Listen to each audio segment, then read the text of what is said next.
just a quick correction. I am here with two of my sisters in the front row. I'm second of four. Just wanted to clarify, make sure we all knew what was going on here. Sue Dominus, hello. A brief introduction. You are all in for a treat. Before I knew and worked alongside Sue, Sue was the platonic ideal of a magazine writer to me. And long before I knew her, she was someone I wanted to be like, following her curiosity and writing these great stories that were rigorous and thorough and kind and compassionate and doing work that had an impact in the world. I was relieved when I finally met her that she is as great as I hoped she would be. And the impact on the world thing, from sexual harassment in the workplace, conjoined twins, babies switched at birth, her stories are riveting. But I don't know if I've ever told you this, Sue, that it has happened more than several times in the last year that I tell somebody I work at the New York Times Magazine, and they lift up their shirt and they show me their estrogen patch, and they say, please tell Susan Dominus that she saved my life. So.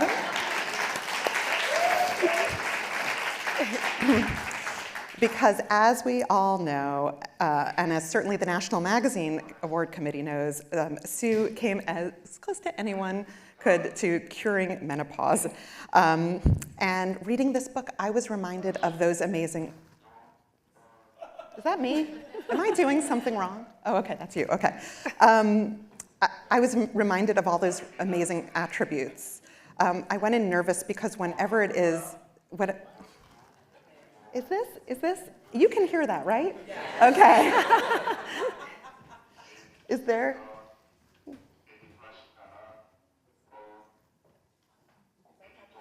Okay. Okay. Just someone can, sure, someone's watching this. Okay, good, okay. Everything's fine, just like a little false fire alarm, but everything's fine. You can carry on. Everything's fine. So Sue, this is such a warm-hearted book. I wanted to ask you, so these are questions about success among siblings. What is it? Is everyone's definition the same? I have a million questions, but first let's welcome again Sue Dominus. Thank you. Okay, Sue, it is 10 years ago. You have twins who are in middle school, and this idea comes to you. What was the idea and what was the question that you were trying to answer? First, I have to say thank you, Taffy. Sure. Whose work not only do I revere, but as I think I mentioned to you, you were the only writer who's ever had my brother so inspired that he called me to say, have you read this article? And you must read this article. And anyway, nice. I also often read your work just for inspiration. So nice, Sue. Anyway, it's a little low. We're just going to talk about each other for the next 20 minutes. Yes. So this is actually an obsession of mine that started when I was quite little. Yeah. I think I was a freakishly ambitious little kid. And I was very interested in this family that I went to summer camp with, these Wasserstein cousins, who hailed from this incredible family, the Wassersteins, Wendy Wasserstein, the playwright, Bruce Wasserstein, the financier, their mom, another mom we were all under the impression had invented MTV, which was not true, but she still was amazing. And I just was kind of like, well, what was going on in their house that made them think they could do these incredible things? There really were very few women playwrights at the time. There were very few women executives, even in marketing at the time. And so it started then, and I just kind of went from there. I started collecting thread about the Kennedys, and I would read about the Brontes, but I wouldn't just read their novels, I would read about the Brontes. I was just this weird obsession of mine. And when it came time to actually write the book, I think it was less about figuring out some secret code for my own kids and just trying to answer the same question I had when I was little, which wasn't even just about how do you become quote unquote successful, but how are these, I was interested in families where the kids were yeah, I could go change the world. I could go defy the odds. I could be an Olympic athlete. I could write the great American novel. And I was just curious about what that vibe was and what that energy was and what was the conversation around the dinner table. And yeah, that's what sort of inspired me, I guess. Okay, so it's 10 years ago. I want to ask if you feel like you found the answer, but I also want to ask, how did you start? So those are two questions. How did I start? I asked a lot of people, like, hey, who are the high-achieving families that you're aware of that you think I should talk to? And I did reach out to the Emanuels, never heard back from, from Zeke, and then I kind of gave up. I hear that about them. Yeah. Zeke had written his own book. I think he said what they had to say about it. And they're now giving rave reviews to your book, which is insane. I know it's a little odd to have somebody in your book review your book. Right. It makes you wonder, did they read the book? But, anyway. Don't ask, it's a good review. Yeah, it was a good review. Thank you, Zeke Emanuel. You're a very wise individual. And so I did not, what was the question? Did I find an answer? Well, you said how you started. Oh, how did I start finding people? Yeah, I started asking, and then also you just kind of collect, people often do in profiles of Janet Murguia, who is running the largest Latino civil rights organization. I just happened to read about her, and it said that, one of 4 extraordinary siblings, and then I pursued it. A lot of people said no, in part because they had maybe one sibling who they thought it would make uncomfortable, or they had like a dark family secret they did not want to have exposed, or they, I thought it'd be kind of easy, and then a lot of people did, or they wanted to tell their own story. When you're that successful, a lot of the time you've got like a memoir that's going to happen, or that kind of thing. So sometimes it was people who I knew through family, but it wasn't easy. And I will say it is a somewhat random and idiosyncratic group of families, and the most I can say about them is that they all were people whose work I personally admired. That's the metric. Right. They're artists. They're Diane Paulus, this innovative director. There's musicians. There's athletes. There's, as I said, philanthropists and civil rights activists. There's jurists. Musicians, yeah, incredible musicians, and also, just people who had come from very humble backgrounds. I was interested in overcomers. Like, it didn't seem that interesting to me to write about people who came from tremendous privilege and went on to go work in finance. Like, God bless, somebody needs to do that. But seemed less, surprising or interesting to me. That's interesting. So what was the process? Once they agreed, how did you start doing this reporting? And did you find that families had different versions of things? Did you find that families disagreed on what made them successful? First of all, I think that a lot of them did not have good answers to why they were successful. They just knew that they were. But they definitely had different versions of even the same stories. Like, Lauren and Sarah will join us later, and there's a story that starts out the chapter about them basically hanging out in this very freezing backyard pool over Memorial Day weekend. And some people in the family think that it was a competition who could stay the longest, and others thought that it was that there was just like, could you do it for a minute? So it was you did the best that you could. Everybody talked about their parents being the influence, and I think a lot of people who cooperated wanted to honor their parents, and that's why they spoke to me. But when I really started digging into the mechanisms of how it worked that they were all so successful, what I was hearing actually was often it was the siblings who were making things come together, or were giving the really concrete advice, or were giving the suggestions. And I really hadn't been anticipating that. I thought it was going to be like a cheaper by the dozen thing, where there'd be some charismatic parent who had like clever rules and rituals. And where I found those stories, I tried to incorporate them, because I do love those stories. And people who are up at 6 a.m. practicing their instruments and had chore jars and whatever it was. I'm a sucker for that stuff. But, and the parents, I think, were obviously important in often setting a tone. But when it came to the mechanisms of how they actually got to be successful, it was the siblings. I wasn't anticipating that. As a parent, that was my favorite part of the book, is when I found out it has nothing to do with me. So I was very relieved. Well, it was kind of a crisis early on, because I thought it was a parenting In book. reading the book. Yeah. Well, I'm reporting the book, and I'm coming across all this research that's basically like, how you think parenting is like everything, and it influences everything, and it makes your children exact. That's not actually true. It's like the environment is hugely influential in who your kids become, but parenting is actually just one small part of the environment. And you can see that as something that makes you feel panicky, or you can see it as tremendously liberating. And I think it's pretty The latter. The yeah. latter. Yeah. Did you see a common thread through any of those families about environment, psychology, personality, anything that led to it? I would say that, I talk about this a lot actually, but I do think that a lot of them had parents who were themselves overcomers. They had overcome something. They weren't famous people. They were not, wildly successful in conventional terms, But just to immigrate to the United States from China and start a successful Chinese restaurant when you arrive not speaking English at all, I mean, it's, when you really think about it, it's quite mind-blowing. Or you come from a very hardscrabble background and end up, with a thriving medical practice, or you are orphaned in World War II in Tokyo, and you end up moving to New York and building a life there and raising 3 extremely cultured, successful children. So I think the parents were pretty extraordinary, and I think that what got them to the places where they were was like a real sense of optimism. And I heard that in some of the family expressions, like the Hollifield family is a civil rights family from Tallahassee, and Marilyn Hollifield, who desegregated a high school and led a Miami boycott and was the first Black female partner at a law firm. She said in Florida, major law firm in Florida, she said to me that the unspoken motto in her house was all things possible. And then another family I wrote about, their mother was very religious, and the thing that she said was, with God's help, all things possible. So yeah, I think that helps. If you want to have kids who think they can reach for the moon, that's helpful. That's so interesting. Does the fact that there is an overcomer, a parent being an overcomer, leads to some kind of child success, maybe, does that predict a lack of the same in the next generation, or do you not have the data and not want to make a guess? I mean, we all know, what's the expression? The first one builds the world, the second one. The first one builds the house, the second one lives in it, and the third one burns it down. Hence my paperback is out tomorrow.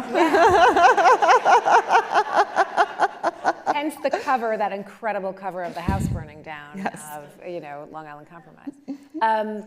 It's funny because that is the trajectory that we're all familiar with and does seem to play out. But you also do see, there is such a thing as heredity. Things are hereditary, and even something as amorphous as conscientiousness and industriousness, and that can be modeled, but it can also be kind of just part of the personality traits that trickle down. I'm going to tell you what my favorite piece of research in this book is, but first I want to know, what is the thing that you found more surprising than anything? What is the thing that you could not believe, that you went in sure of and came out completely different on? I mean, certainly the sibling thing, I was not expecting that. I think my favorite study, maybe this is your favorite study too, was about, I don't know if it was so surprising, but it was interesting that they could really prove it. It was a study that found that when sisters have a younger brother, and it's probably true for older brothers too, but this is just how they constructed the study, they're much more likely to go into a typically female-dominated profession, and which is why you sometimes see these trios of sisters like the Wojcicki's. Anne Wojcicki, who founded 23andMe, and her sister Susan Wojcicki was the CEO of YouTube, and a third sister was this epidemiologist. And I think they all thought that maybe the fact that they were all 3 females meant that nobody was forcing them into some other role. But it was just this very clever, neat study, and I thought that was pretty powerful. I don't know, what did you think? That's interesting. My favorite is about our inability to change our personalities. Oh. And how, that, to me, that was the revelation in the book. That was, we work so hard to change these children's personalities, and the question you look back on is, wait, could you change your own? And I know I've been trying to change my personality for a very long time, and it hasn't taken. But I found that so interesting. I found so many things like that in the book that were a sort of affirmation that forced you to ask the question about why are we so obsessed with success in the first place, that I found so heartening.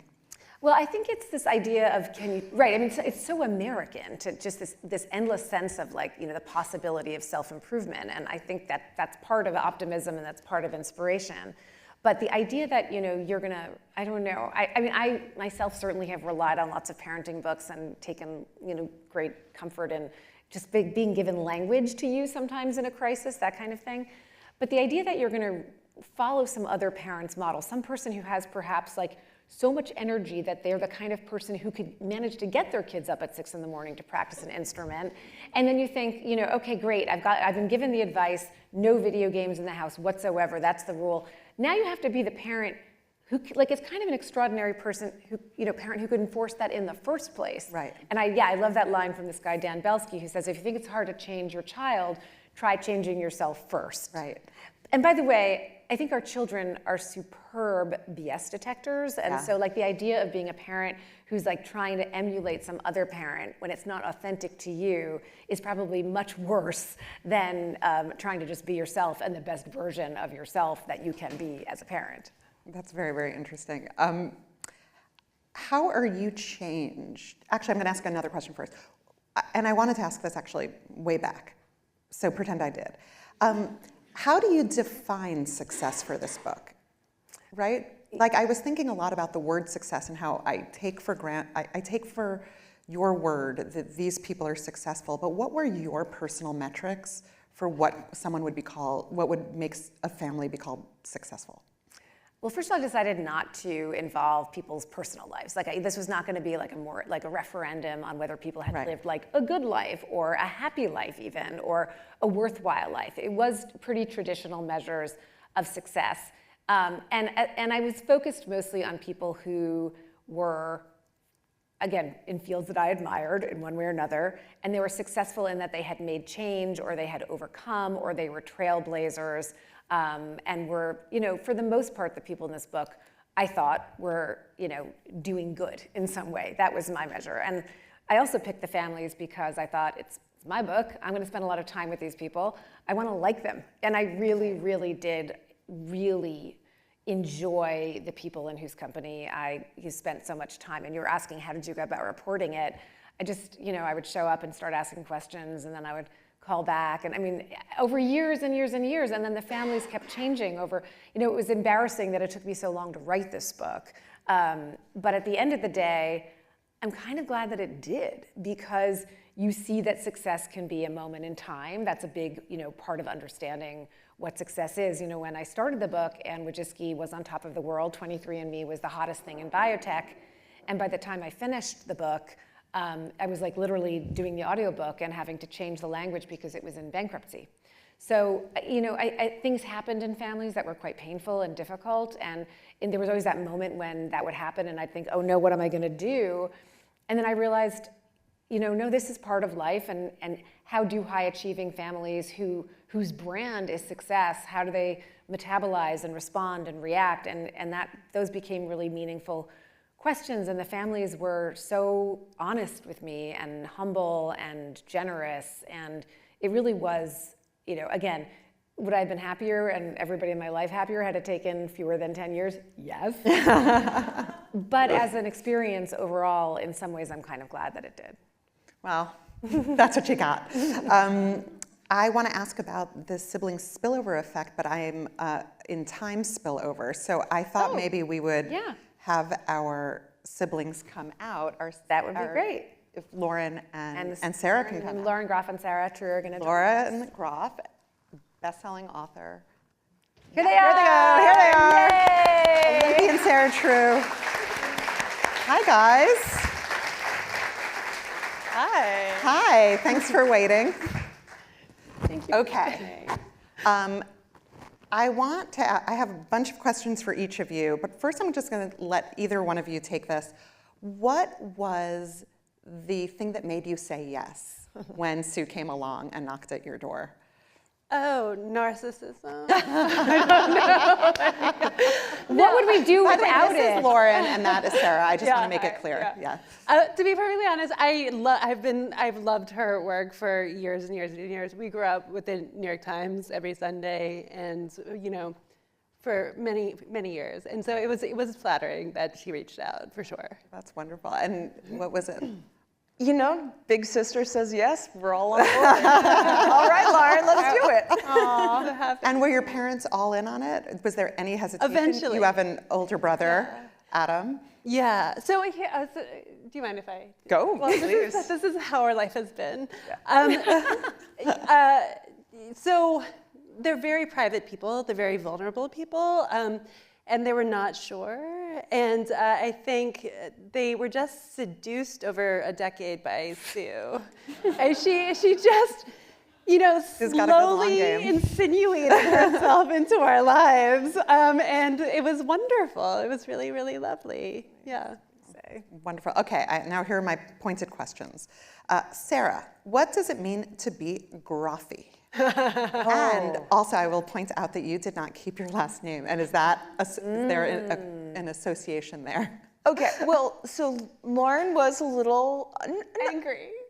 I was gonna say miffed. Now we know the truth. Apparently sorry, she but was she's angry. angry. I thought it wasn't that severe when I changed my name. But True is a pretty awesome last name too. Like I'm always gonna be Groff. Like it's in my DNA. But yeah, apparently we have to talk after this. Yeah, and talk resolve about some this. sibling stuff. We could stay after for that talk, right? So Groffy is being very stubborn.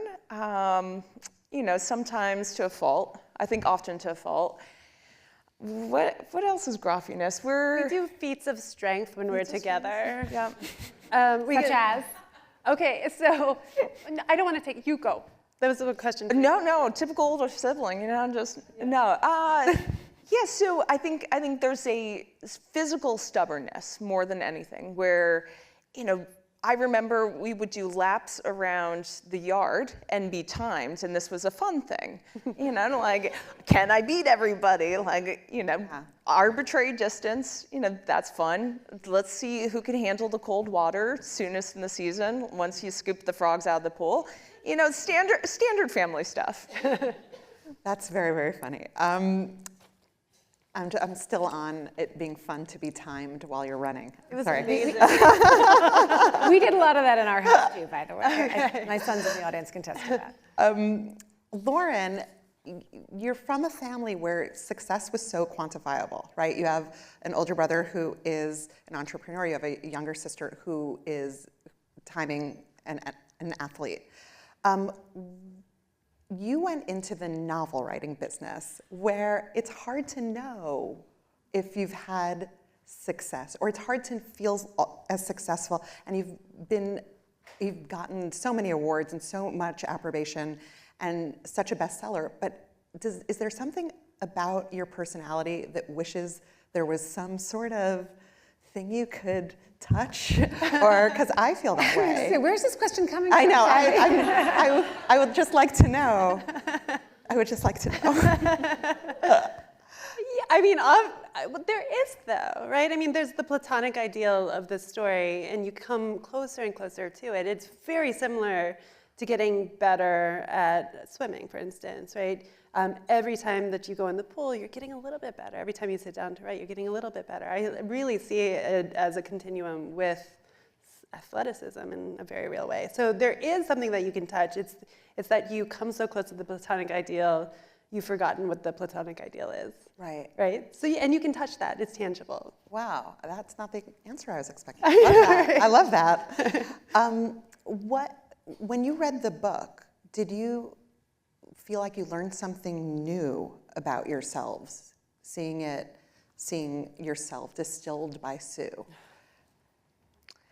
Ooh, yeah. So I'll admit it was really, really hard for me to read it. Not because I'm incredibly proud of, being part of this process, having my siblings, but reading my own story, there's always going to be this piece of me that just feels, well, I'm not successful. Why is she writing about me? Where I feel, that imposter syndrome is very real, and it's very much in my core, where, like, well, Sue, you put this out in the world, people are gonna think I'm something I'm not, that I'm part of something that I'm not. I can't deny theirs, but yeah, so it was an interesting thing for me where I had to put it aside and realize that, like, all right, if Sue says I'm successful enough to be in this book, then I am. That's so interesting. You're not just success, you're the first chapter. You're like the proof of the thing. And you do have the medals, and then Right. you got it all, She Sarah. went to the Olympics Wait, twice. is this that groffiness that like you would have Olympic medals and not think of yourself as? Oh, but I didn't get a She didn't get a medal. No, I mean, rubbing in Taffy. oh, I'm sorry. No, I'm saying you were in the Olympics. Yeah. Okay, Yeah, sorry, to guys. the rest of us, you're I already thought right. you just said that, Sue. I'm sorry, it's She's my done mistake. a lot of Ironmans. Does Yeah, that she's, count? I mean, Right. you're like a world, You're a world decorated champion athlete. You are I'm so sorry. You're a decorated athlete. But I guess when you read about yourself, does it change you at all to read about yourself through this context once you get through the discomfort? I think what was really powerful for me is just kind of stepping back and thinking, what is it that I want people to take away? What is it that I think important that Sue really took away from our narrative? And for me, it's like you keep on trying, you keep on getting up and reinventing yourself. And what that groffiness is really that resilience. Wow. And I think, when I can take my ego out of the equation, it's like, yeah, I think that part of it is really important. That is partly being a younger sibling, partly being, sibling to the Groffs. But yeah, I think that's, for me, the core of what's most important. That's so interesting. Yeah. There was one thing that I kind of came to late in the reporting, which is you'd had a tough race one year, and then the next year you came back and you won. And the interviewer said to you, "You had such a tough race last year. How does it feel to finally win?" And you said something like, "Well, it's nice that I finished the race." You said something very neutral, and I realized that for you, maybe it was like if you gave winning too much power, that gave losing too much power, and that was kind of where you'd landed finally. And that seemed like, I don't know, that was something that I felt like I could learn from that, frankly. Wow, that's so interesting. Did you feel exemplary when you were growing up? Did you feel like you were anything different, the future stars of the first chapter of a book on sibling success? Did you feel like your parents, did you feel different from other kids? We grew up in a hyper-pressurized household, which was wonderful, but it was also super intense. And I feel like that gave us all a little bit of a tiny nuclear reactor within us, which means that we didn't feel special, but we felt the heat, right? Which meant that we had to do the thing that we had to do. Of course, nuclear reactors fail a lot, right? They break down. There's, 3 Mile Island inside me right now. Right. It's a very intense experience. So I would say that we didn't feel special. We felt our own particular need to do. Yeah. Wow. Wow, that's okay. Sorry, I'm processing. Even after all these interviews, I'm still like, but how did your parents, we're gonna move on, yeah. Your older brother, Adam, told Sue, none of us ever stops working. What the three of us have in common is the idea that whatever we do, we always feel like it's not good enough. And your sister-in-law, Tricia, said that perpetual dissatisfaction is the most essential Groff trait. Does that feel accurate? Does that feel accurate? It feels accurate that Tricia said that. Yes. Yes. I mean, you've written books, right? Like. But no one asked me to be in this book. She's known me a long time, and she did not ask me to be in this book. Nothing's perfect, right? And it's not perfect, and you're putting it out into the world anyway. So there's a little bit of hypocrisy there, right? There's a little bit of like, oh God, here it goes, right, into the world, and I haven't done the thing that I want to do. Gosh, darn it, I have to write another book, I guess, Right. So yeah, of course, yeah. But I think there's also a love for the process. Oh where yeah. If you don't really care about the outcome as much as the process, then you're always looking at what's next. Yeah. Right. Because you can never reach what it is if you're just in love with like the highs and lows of creating whatever that is for each one of us. Wow, that's not surprising based on everything I read about you that you have a love for that process. A thing that struck me also was that a family like the pressure cooker that you live in also makes you very close. I think if that's how pressure cookers work. I don't cook. But do you feel hot? I got a sense from the book that you're all extremely close. Yeah. Do you feel like this sort of striving toward the thing that you ultimately became and were all along? Did that make you a closer family than you think another kind of family would be? I think everyone but our younger brother, Jonathan. Yeah, Jonathan Groff. Jonathan Groff, who could not be here tonight because he's on stage. He's not. It's a joke. It's a joke we were going to make. Jonathan Groff is not related to the Groffs, though is very successful and probably a little Groffy. Yeah, I made this joke on Twitter, and for a while people believed it. It was amazing. And then his lawyer. Yeah. No, I'm kidding. Yes, I think we're very close. Yes, yeah. I would like to know, you both have children. I would like to know how the way you were raised affects how you raise your children. So Sarah is in school to get her PhD in what is Clinical psychology? Clinical psychology. Yeah. Okay. Well, oh my goodness, I have to speak for the entire field. No pressure. No, for your son. Yeah, for my son. Okay, so what aspect of that? I'm going to have one child. So this book really makes me wonder what Sue's follow-up about raising a single child is going to be, because that's the question for me. Yeah. Sue, you got your next. I actually have an answer because that comes up a lot. There's all this research that finds that the oldest sibling has the academic edge, right? That's like, we talk about that. And part of that is because they were an only child before the other siblings came along, and so they had all of that enrichment and all that attention. And when you think about that multiplied over years and years and years, I think it's really compensatory. People have said to me, should I be worrying my child's an only child? But I think there are great benefits that accrue to only children as well. Yeah, I think to go back to your question, the biggest takeaway for me is I don't have expectations for what success is going to look like for him. I want him to be Groffy in the way that I want him to be resilient, and I want him to know that he's loved and cared for, but really how he's going to end up, I have no idea. I mean, that's the point of the book, really. Like, especially without siblings, he could be anything. Right. Yeah. Our parents did a really beautiful job in most ways, and I'm so grateful to them for letting us just wander in the summer, right? That kind of benign neglect is amazing, right? It's incredible. It creates interesting people, I think. The fact that they didn't let us watch TV is amazing. The fact that they fed us beautiful meals and we talked at dinner, that was amazing. So, I think I look at my parents and I think that's the model, right? The model is like, despite the fact that everyone in the family has incredibly strong personalities and they don't get along all the time, you just insist on coming back to one another, right? Over and over and over again, and we will get over it together and we'll love each other no matter what. Yeah. That's really beautiful. Oh. Do you have no television in your family? We don't really, but the boys have computers. Like, they're on YouTube all day long. We can't do anything about it. Yeah. But they don't play video games? What's that? They don't play video games. Why do you? Yeah.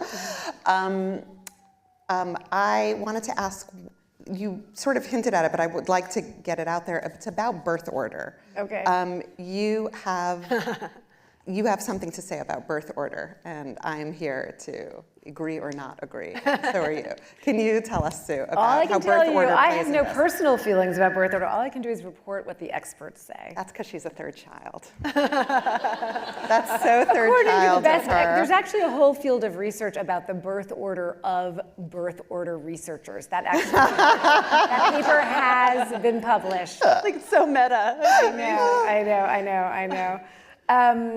The best conducted research basically finds that, especially when it comes to personality, which is, what people think of, the oldest child is the most rule-abiding, the most conscientious, the most enforcing of authority. When you do the studies right, when you have these really big sample sizes, it turns out that there is no correlation between birth order and personality.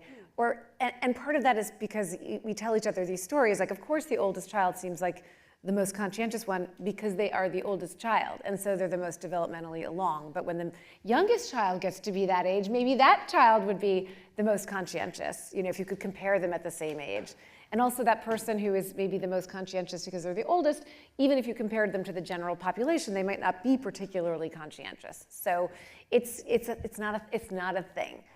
Do you guys agree with that? No. I do not. I know. I do not. Who believes in science?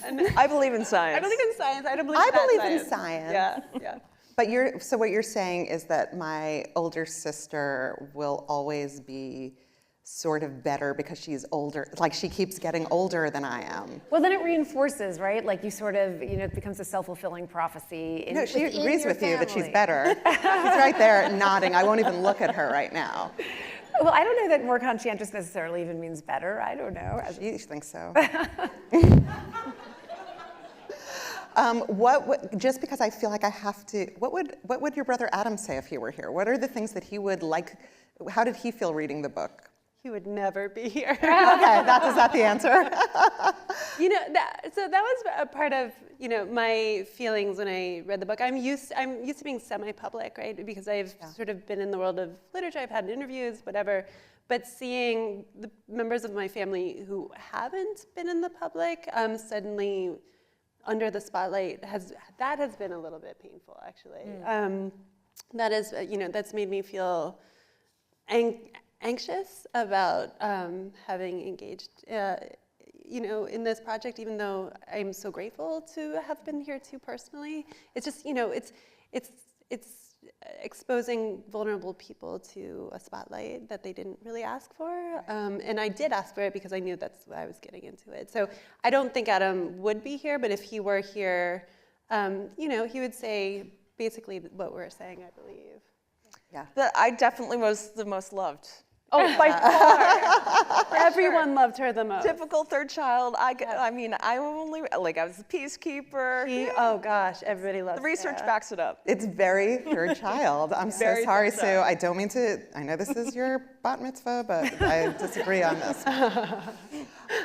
There are allegedly questions from the audience. Oh, I'm just going to holler for them. Can I have the questions from the audience? And in the meantime, I'm going to tell all of you that this is such a special book for the same reason that Sue is a special magazine writer.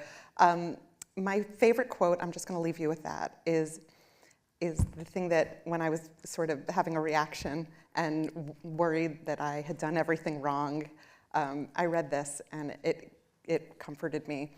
As a parent, and this is you talking, as a parent, I choose to try to see the infinite variation of possibility as not so much paralyzing as dizzying.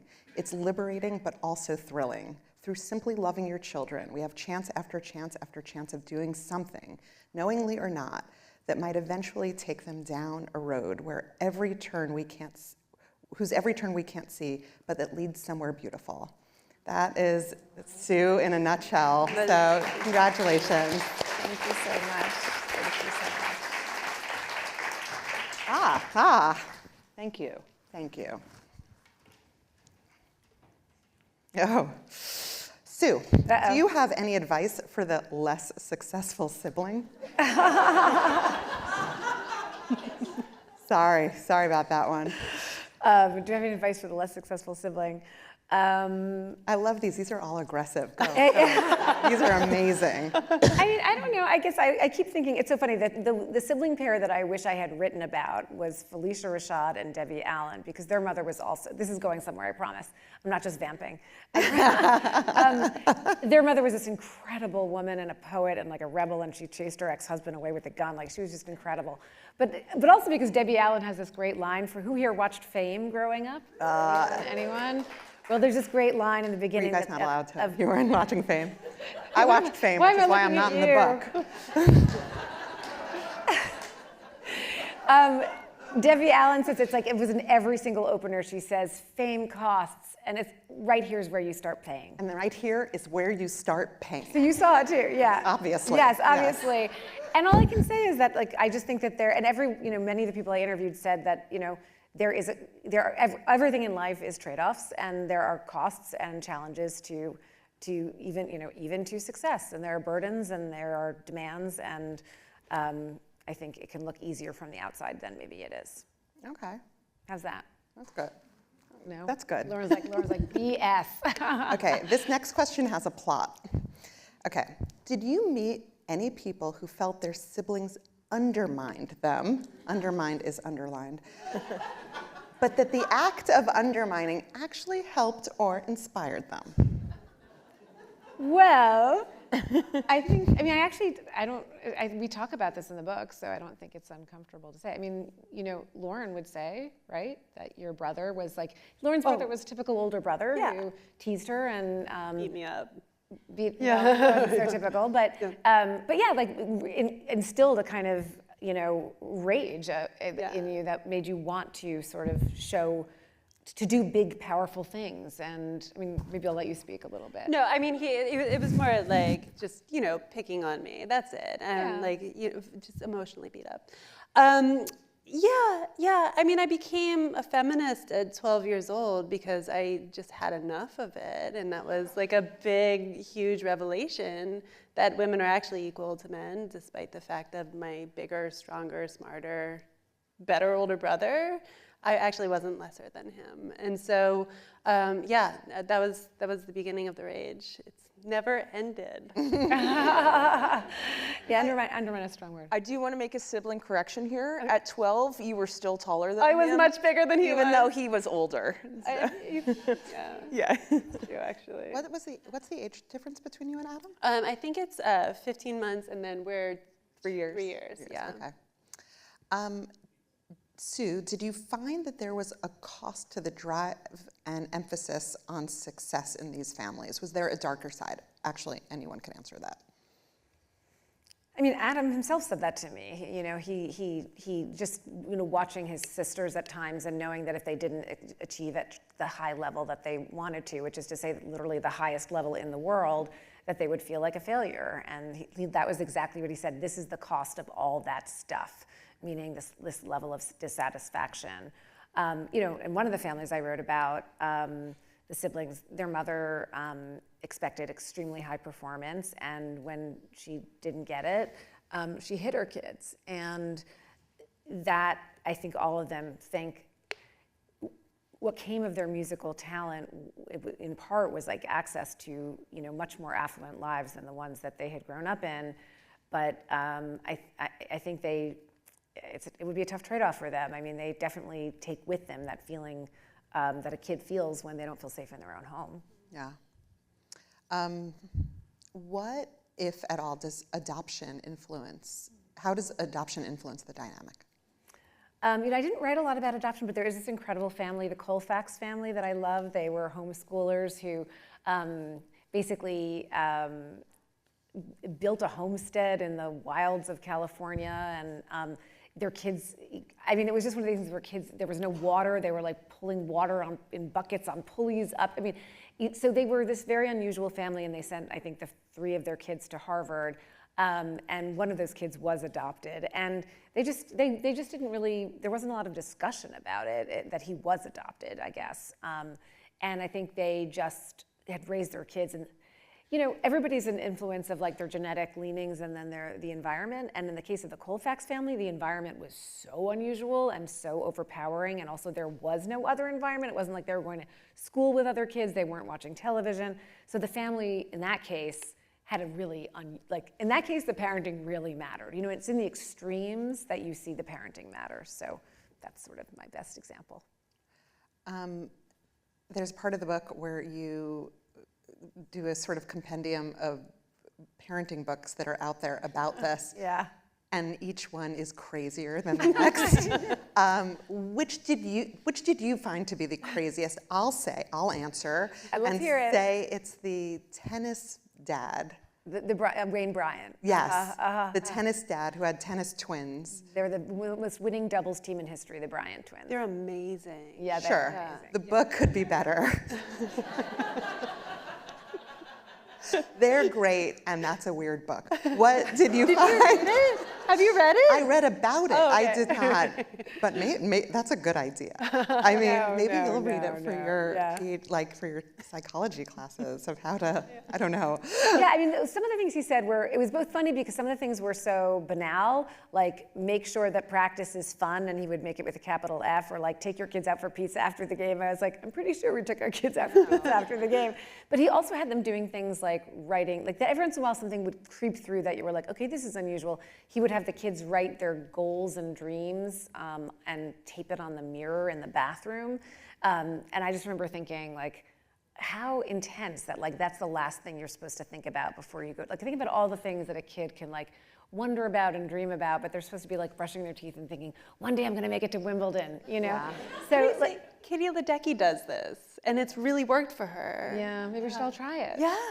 Manifest. But yeah, but they also were getting up at 6. They were one of those families that was getting up at 6 in the morning to practice their instruments. And he would do things like, he didn't want either one of his kids ever to beat the other in a tennis match.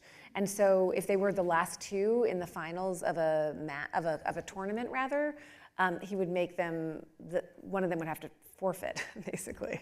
So it was like he had these their whole lives were extremely Capital F fun, if you ask. Yeah, capital F fun. So it was very constructed. And then there was the Polgar sisters, whose father basically just yanked them out of school so they could play chess 12 hours a day. And then, they did go on to become trailblazing female chess champions. And Esther Wojcicki, who raised the three Wojcicki sisters, I'm sure she had an effect on her kids, but all of their success really could also be explained by the fact that they were highly talented. Their father was the head of the physics department at Stanford, and they were coming of age in the 70s and 80s in Silicon Valley, right when everything was happening. And their neighbors were Nobel Prize winners. So the environment there was so rich and so all-encompassing, and the timing was so right. And they had luck. I mean, this is something I talk a lot about in the book. Luck is so underappreciated. I mean, Susan Wojcicki did have a tremendous career, but would that have happened if Sergey Brin hadn't happened to ring her doorbell and say, "Can I rent your garage? I'm starting this company." To which it's going to be huge, and she said, "If it's going to be so huge, why are you renting my garage?" But so yeah, I thought that Esther was, she's an amazing woman. She ran an amazing journalism program, legendary, but was giving herself a lot of credit for a phenomenon that could just be, every once in a while, everyone's going to hit it out of the park. Right. We are out of Can I ask time. a Yes. one question of you? Sure. I know you came into this with young twins, and this is not a how-to book at all. Yes. But was there anything from what you learned that made you change your own parenting? That's such a good question. I know. That's why she's in the book. And people keep asking me that, and I keep failing to have a good answer. I mean, I think I did recognize first of all, nobody recognizes the limit of parenting more in a way than parents of fraternal twins, because they come out and they're pretty different, and you read them the same stories, and you feed them the same food, and you have the same behavioral chart on the fridge, and they still turn out to be equally wonderful and totally different. So I think the research that I read about how parenting effects are much smaller than you think, for me it actually was pretty liberating. There are just so many things, again, that people did in that book that you can't do. So some of the parents in the book had literally built, Jimmy Connor's mother had literally had a tennis court constructed in the backyard, and who was it? Who's the hockey player? Wayne Gretzky's father had an ice hockey, rink that he built in the backyard. There's just a level of commitment that, that's just not, you can't change yourself. You can only be who you can be, and the best version of yourself. Right. I have one last question. Sarah, what the psychology you're going into, are you planning to go into a therapy practice, or are you going to do research, or what is the... Yeah, therapy. Okay, that's great. I just was curious to see if... We can talk after. Okay, good, yeah. If that's what I was you're just getting wondering at. if you... I'll call you. She's a third child. She's a peacemaker. She can listen. Great. I'm sure you'll be very good at it. I want to thank Sarah True and Lauren Groff, and especially Sue Dominus for being here. I want you all to go outside and buy this beautiful, warm-hearted book and find out all of the things in it that we already know. And thank you for being such a charming audience. Thank you so much.